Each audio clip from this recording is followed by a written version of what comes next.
Today on Blue 58, we make our next stop in our draft preview series with a look at this year's edge rushers. The Packers don't need one per se, but adding more pass rush is never really a bad idea, and there is plenty of value to be had in this draft class. Blue 58! Hello and welcome to another episode of Blue 58, the one and only podcast of thepowersweep.com. I am your host, John Meerdink. Happy to be with you here for another episode. This starts the real work on our draft preview process. Last week, we kind of kicked it off softly, talking about quarterbacks, really more of a philosophical discussion because, if the Packers draft another quarterback early again, we might just have to shut everything down as far as Packers media because I'm not sure we could all take that. But now that we've got quarterbacks out of the way, we're into positions that are at least theoretically possible for the Packers to draft. And that brings us to edge rushers. Don't know why I picked this one to go first, but this one is first on my list. A few caveats about this process in general. First, I am not a draft person, but I think it is the best thing to do for the show and for the audience to talk about the draft because I think we can talk about it in a smart way, and we'll get a little bit to the process here in a second. Secondly, I'm also not a big college football person. I like it a lot. I wish I had more time to watch college football, but in your life, something's got to give, and that thing is watching college football on Saturday. I try to keep up with what's going on in college football as much as I can, but in terms of following the sport, I'm way behind the curve. I really only track college football players for what they're going to end up doing in the NFL, which is a shame because I think a lot of the innovation that happens in football happens at the college level. So I say that to say that some of these things may seem like common sense to you if you are the kind of person who goes deep, goes hard on the draft all the time. I understand. And I'll do my best to try to serve that part of the audience too. But I think the way that we look at it is a little bit different too. So even if we're not a hardcore, like this is what the Packers need to do sort of thing, this is the way that we're going to do it. So for each position group, we've got a little bit of a rubric, and we've developed this over the past couple of years, things that we think will project well as far as predicting success at the NFL level. That means that we don't have to go through every single project or prospect. We can just look at the prospects that meet our thresholds, meet our rubric for grading players. And we'll talk only about the players that meet a certain amount of our thresholds. So when it comes to edge rushers, what are we looking for? Two main things, mainly, athleticism and production. How do we define production? And how do we define athleticism? Let's start with athleticism. It's real easy. Kendley Platt of Pride of Detroit has put together the amazing metric, relative athletic score. It's not perfect. It may not even be the best way to measure athleticism, but it's super accessible, and it gives you a number on a 1 to 10 scale as to how athletic a player is relative to his peers, hence the R in relative athletic score. The Packers, generally speaking, are looking for elite athletes. It's been a pronounced preference for Brian Gutekunst. He wants athletes that rank about basically 8 or above in relative athletic score. There's been a pronounced shift under Brian Gutekunst for targeting players that meet that minimum threshold. So we are going to apply that threshold as well. We want edge rushers who meet the minimum relative athletic score of 8.0. We're also looking for production. For our purposes, we quantify production as a production ratio of 1.25 or higher. Ideally, it'd be above 1.5, but to give us a bit of a broader pool, I lowered it to 1.25. Production ratio is a measure of how many tackles for loss and sacks you get per game. Ideally, you want to be making at least one of those plays per game. Shows you're making plays on the other side of the line of scrimmage. It shows that you are beating the guy in front of you. Again, it's not perfect. As we know, any counting stat has flaws. This is a rate stat, but it is built on counting. And just because you're piling up a number of sacks doesn't mean that you are necessarily making all the plays that you should or creating those sacks yourself. But as a ballpark figure, it has been fairly successful for us in the past. The prospect that meets both of those metrics are going to be the most interest to us. And I've rated these prospects not by projected rounds, or tiered them not by projected rounds, but by how well they meet those thresholds. So we're going to talk about three groups of players today. We're going to talk about players that are productive and athletic. We're going to talk about players that are athletic but not productive. And then we're going to talk about players that are productive but not athletic. We talk about them in that order because I think you obviously want guys who are athletic and productive first. That is the goal. But if you're not going to have one of the two, I would prefer you not have some production, because I think athleticism by itself projects better to the NFL than production just by itself. So, with those caveats out of the way, a couple more. These prospects are not tiered by the projected round that they're going to be drafted, so you're going to see some weird names right off the bat. That's fine. We're just trying to get guys we think the Packers would be interested in drafting regardless of where. Secondly, these previews are all going to be position agnostic. When we're talking about edge rushers, we're not going to be talking about them as they relate to defensive linemen or linebackers or defensive backs or any other position the Packers might have a need at. We're just going to talk about edge rushers that we think are good. Okay? So pretty simple approach coming from a guy whose main focus is not in college football, but wants to talk about the draft in a smart way that we think will be of interest to you. Sounds good? Good. Let's start with our guys that are productive and athletic. First guy off the board is Jaelan Phillips. Went to UCLA, then transferred to Miami. Started his college career on the West Coast, finishes it on the East Coast. 6'5", 266, pretty much ideal size, not a lot to dislike there. Put up a relative athletic score of 9.87, among the best in the class, and a production ratio of 1.8. Good production despite an interesting injury history, and we'll get to that here in a second. A caveat here, before we get too far, the testing numbers are off the charts this year, and that is because there is no combine, there is only pro days. People are getting all sorts of home field advantage on their testing numbers. That's fine. It doesn't bother me a whole lot. It just takes a little bit of a weight from away from the guys that are testing really well, and puts more of a red flag, I think, on the guys who aren't testing well. If you get great numbers at your home field pro day, good for you. You should.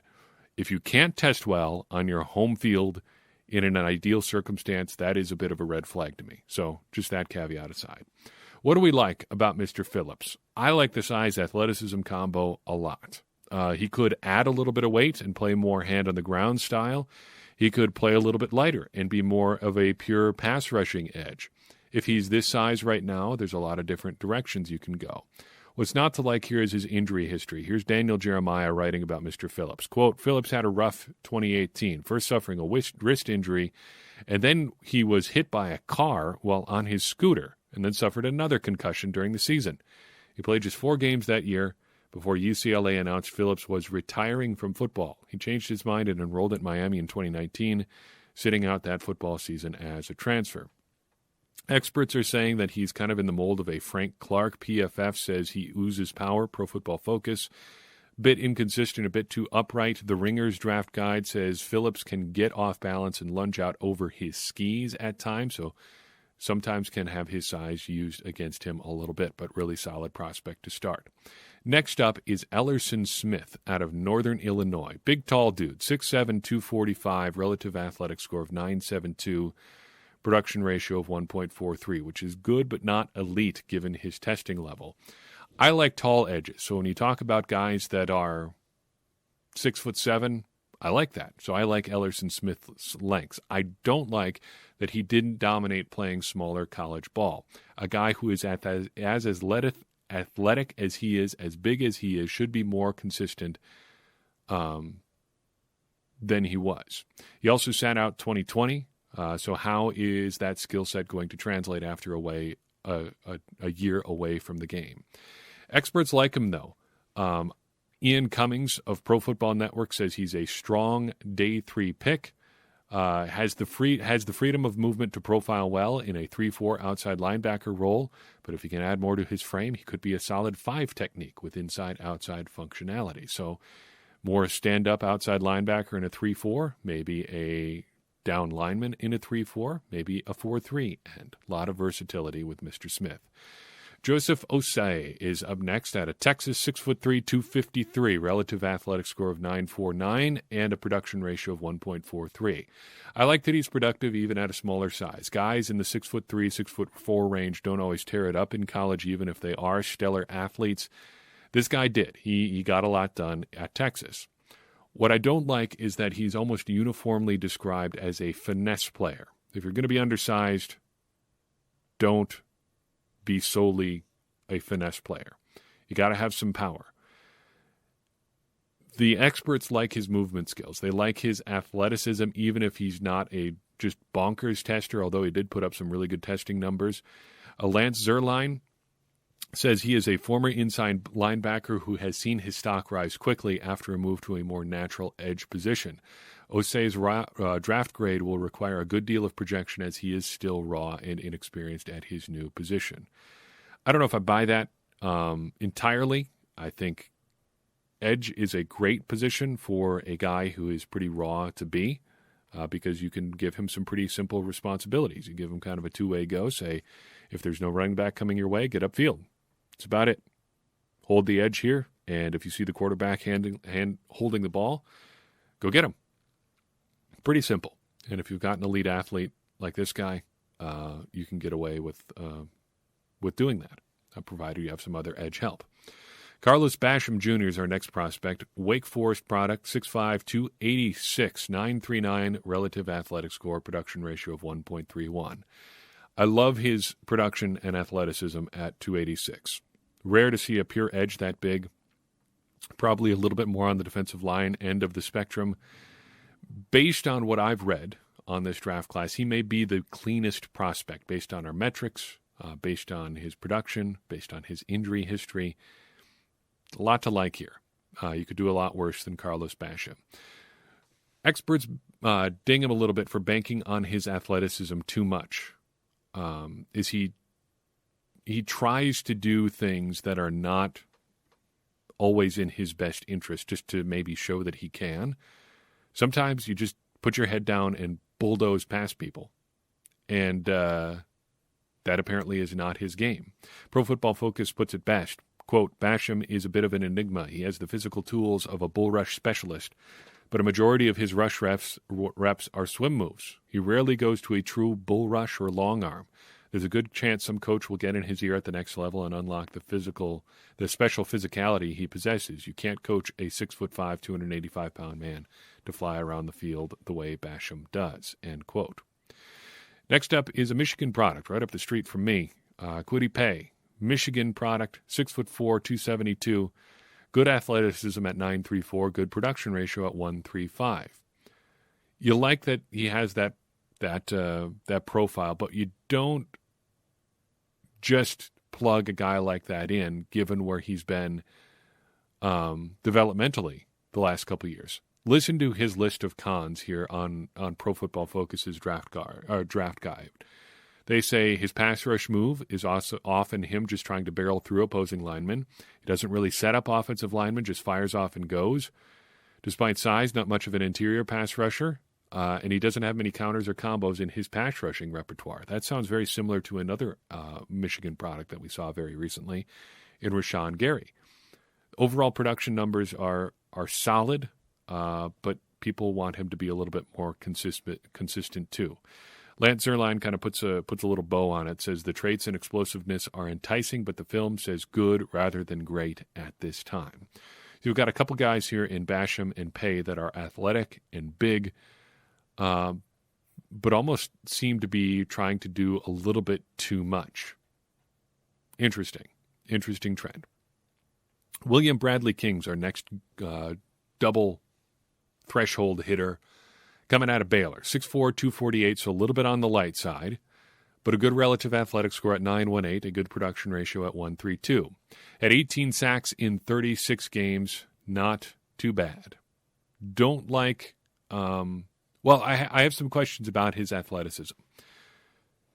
Is he athletic, or is he just a good tester? We talked about that recently on a podcast about Tyler Lancaster with the Packers. So Tyler tested great at Northwestern's Pro Day.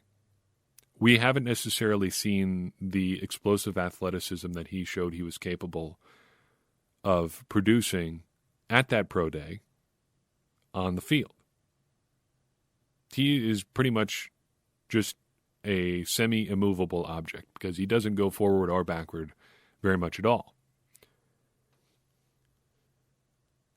And with William Bradley King, the scouting reports consistently use words like lethargic to describe his play, and he still is a little bit on the small side. Questions about athletic limitations come up again and again and again.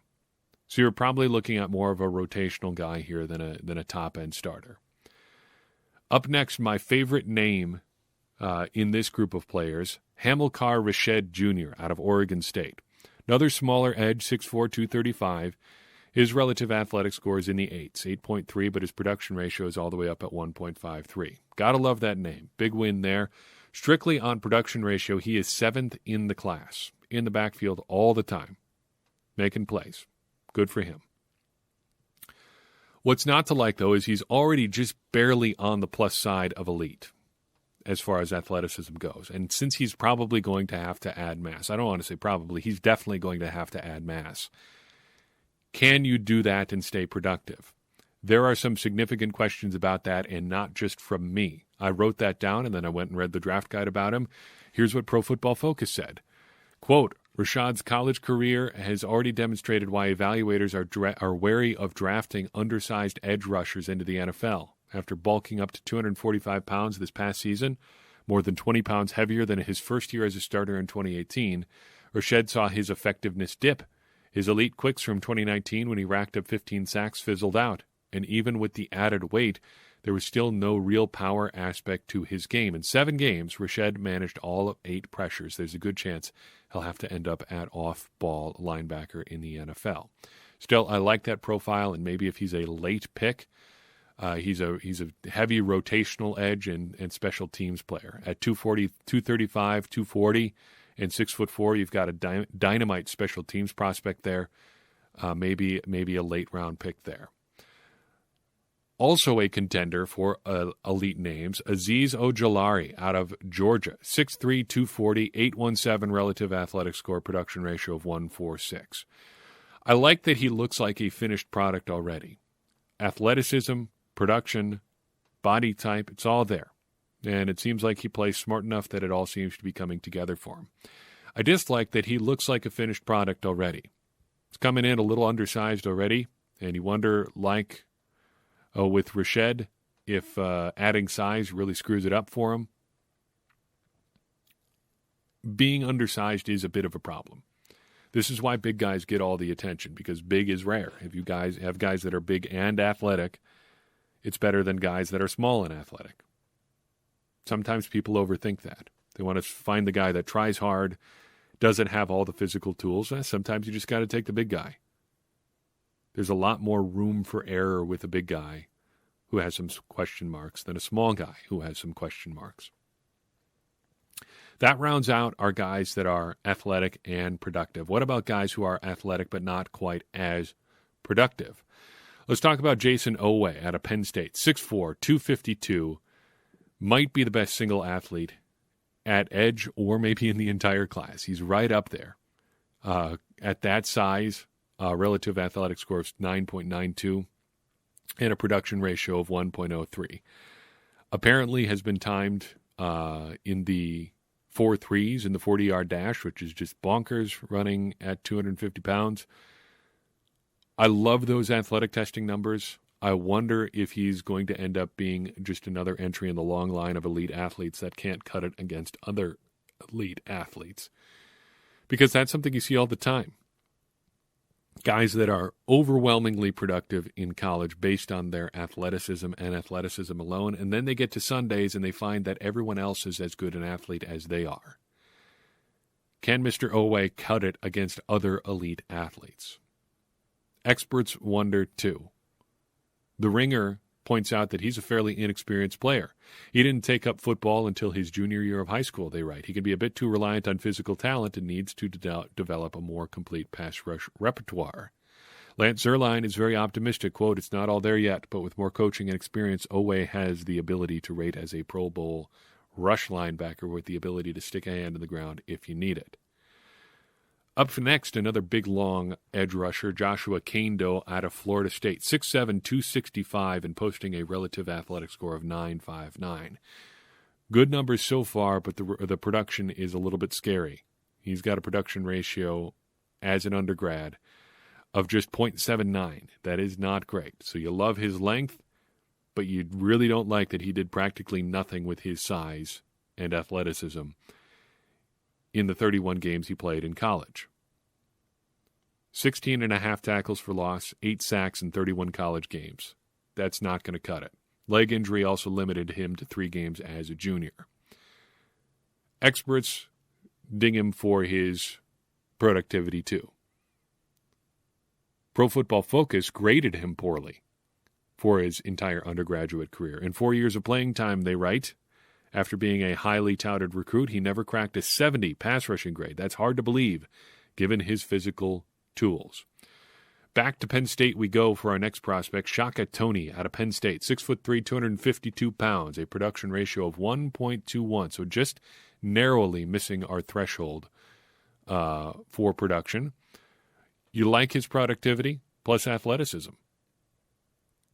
No complaints there. He does check those boxes. But at 6'3", 250, a little bit on the smaller side. He played it with other elite edge rushers on the front too.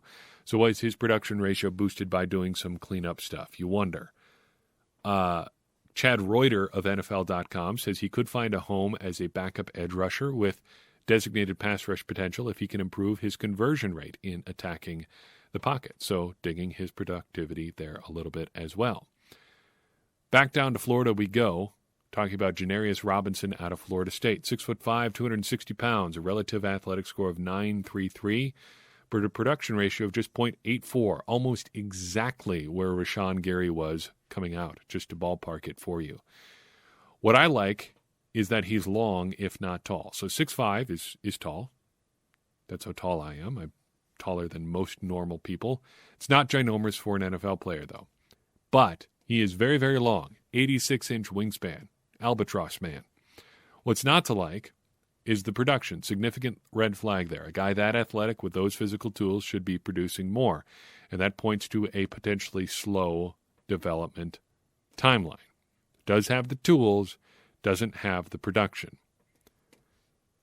A guy who has a little bit more production but a lot less tools is Joe Tryon. And I shouldn't say a lot because he's still testing pretty well out of Washington. 6'5", 262, relative athletic score of 9.3, a production ratio of 1.02. Pretty much ideal size, in fact.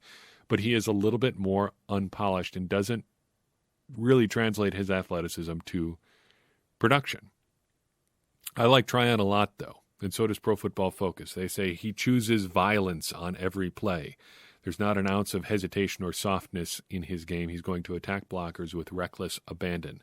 At 6'5" and just over 260 pounds, that is a winning combination. Let's round it out by talking about guys that are just productive, starting with Gregory Russo.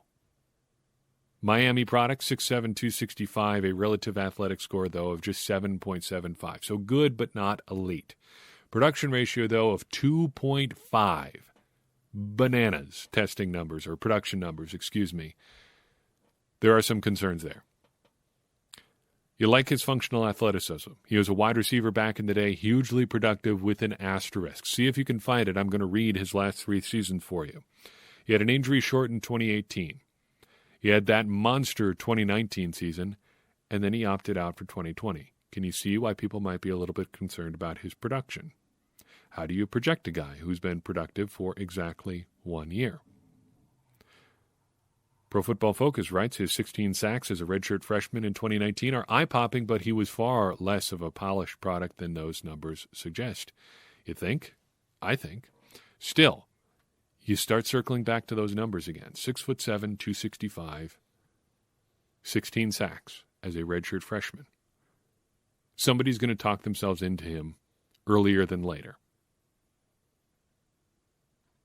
Maybe they get the guy who got 16 sacks, maybe they don't.